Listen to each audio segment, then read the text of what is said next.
Most front desk training focuses heavily on two moments: the first 90 seconds of check-in and the final folio review at checkout.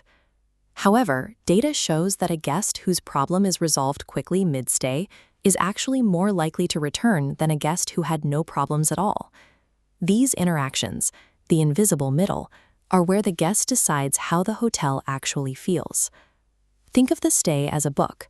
Check-in and check-out are simply the covers. The pages are the 7 specific guest touchpoints that happen between those 2 points, from answering a simple inquiry to handling a missed wake-up call. In this module, we will break down the exact scripts, protocols, and recovery tactics needed for every one of these interactions. A book with a great cover but empty pages is not worth recommending. Mastering these middle pages is what determines the quality of the stay. We begin with stages 1 and 7, answering guest inquiries and providing concierge recommendations.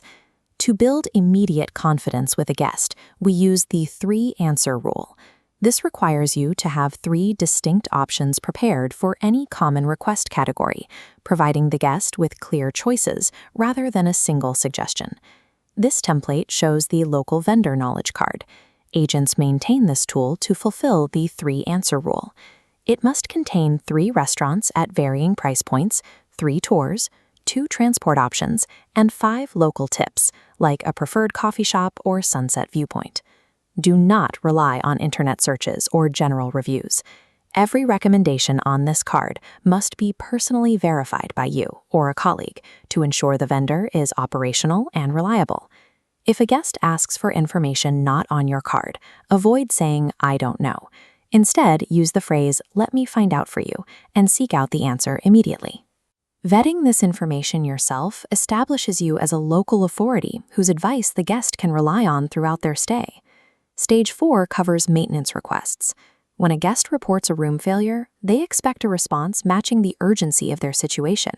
You must log the issue in the property management system immediately and dispatch engineering. Before hanging up with the technician, secure an estimated time of arrival. This flowchart outlines the 2 follow-up rule. First, call the guest within 5 minutes with the engineering ETA. Second, after engineering finishes, call the guest to verify the repair meets their satisfaction. This prevents them from waiting blindly. Closing this communication loop proactively demonstrates that the hotel is actively managing the problem, often resolving the guest's frustration before it escalates. Stage 6 is key duplication. Statistically, this is the most frequently violated security protocol in front desk operations.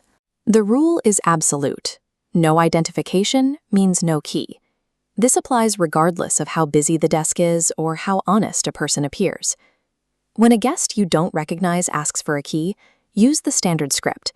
"Certainly. May I see your photo ID and confirm your reservation details?" The most common failure point is the recognized guest. It often feels awkward to ask for ID from a face you know, but visual recognition does not constitute legal authorization to enter a room. To handle this, maintain a professional tone while enforcing the rule. "Of course, I recognize you. For your security, I still need to verify your ID." Requests from third parties, like a colleague or a family member not listed on the reservation, carry severe risks. You are strictly prohibited from issuing them a key. Instead, offer to call the room so the registered guest can authorize access or meet them in the lobby. Never confirm a guest's room number to a third party. Rigidly following this procedure enforces the safety promise made to every registered guest. We will now use 3 service recovery drills to test these protocols in crisis scenarios. Drill 1, the missed wake-up call. If the automated system fails, you must take immediate ownership. Do not blame the technology. Apologize and offer an immediate solution, such as arranging alternative transportation to catch a missed tour. Drill 2, the missing item. Guests are highly stressed when leaving something behind. This requires immediate validation and a clear process. Log a highly specific description of the item and provide the guest with a definitive timeline for a callback. A specific description, like black Samsung phone with a cracked screen, is essential for accurate identification. Drill 3, the maintenance fail. In this scenario, a guest complains that engineering never arrived to fix their issue. This failure is a direct result of skipping the 2 follow-up rule. Had the agent called the guest with an ETA and followed up after the repair, the breakdown in service would have been caught and corrected. When handled with speed and ownership, a service recovery can turn an operational error into a reason for the guests to trust the hotel more than they did before. You now have the specific tools and scripts required to manage the invisible middle of the guest journey. This reference card summarizes the pillars we've covered: the verified knowledge card, the strict key duplication scripts, and the proactive 2 follow-up rule. Your first task is to complete your personalized knowledge card and have it ready for the next weekly briefing. Your second task is to apply the 2 follow-up rule to the very next maintenance request you receive. Each 3-minute interaction is an opportunity to prove the hotel's value, turning a standard booking into a concrete reason for the guest to return.